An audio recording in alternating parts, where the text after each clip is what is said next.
Welcome, history fanatics, to Mrs. Heron's video playlist, where you will get the best of the best in social studies. Alright, comets. Today we're in Unit 4 studying Sub-Saharan Africa, and we're going to answer the question of how do human characteristics and actions influence the way people live. We're on standards 7.4.4 and 7.3.5. This video will focus on toolmaking in ancient history. I want you to be able to answer what role did farming play in early civilization. 3.5 million years ago, a volcano erupted that would leave a footprint on history, literally.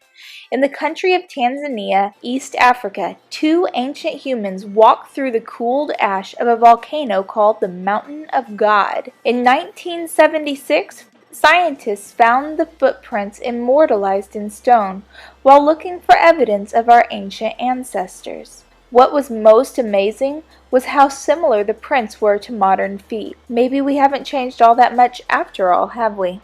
1 million years later, our ancestors invented stone tools like hammers, knives, and spears. This use of stones began a period of time called the Stone Age.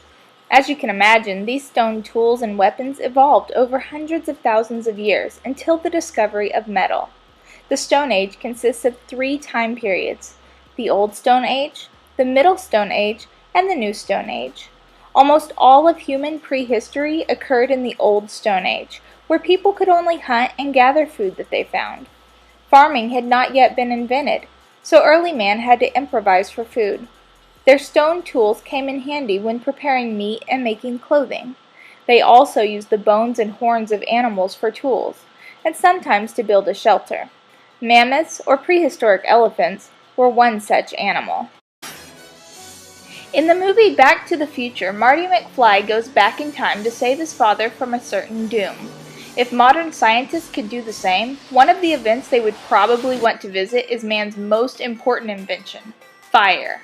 Nobody knows for sure how fire was first discovered, but the theories range from realistic to absolutely absurd. However, it wasn't until we could harness fire that we truly evolved. This altered the lifestyle of humans forever, because suddenly people could survive climates that were colder than ever before.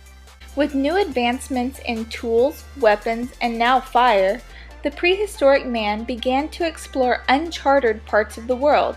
Starting in Africa, people traveled into Asia, Europe, and eventually the Americas. By 10,000 BC, man had reached the most southern tip of Peru in South America. People who do not live in a permanent home are called nomads. Many humans in the Old Stone Age were nomadic because they would follow herds of mammoths and other types of food. This nomadic lifestyle led to the development of many different cultures and civilizations throughout the world. Because people were so spread out, some parts of the world entered the Middle and New Stone Ages sooner than other parts of the world. About 11,000 years ago, people in Southwest Asia discovered that if you plant the seeds of wild berries and grasses, they would grow new plants. It is most likely that women made this discovery first, because men typically hunted while women gathered food. Even though we were still using stone tools, farming allowed mankind to enter a new Stone Age, where we no longer had to be nomadic to survive. Year after year, women could now grow crops. Fun fact, did you know that some societies were still in the Old Stone Ages even into the 1900s? Also, it took about 7,000 years to grow corn to the size that you see it today.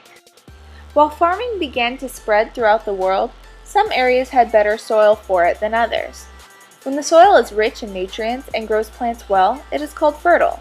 It also helped if farming areas had long springs and summers due to the exposure to daylight and warmth. An added bonus was an area that had a steady amount of rainfall to water the plants.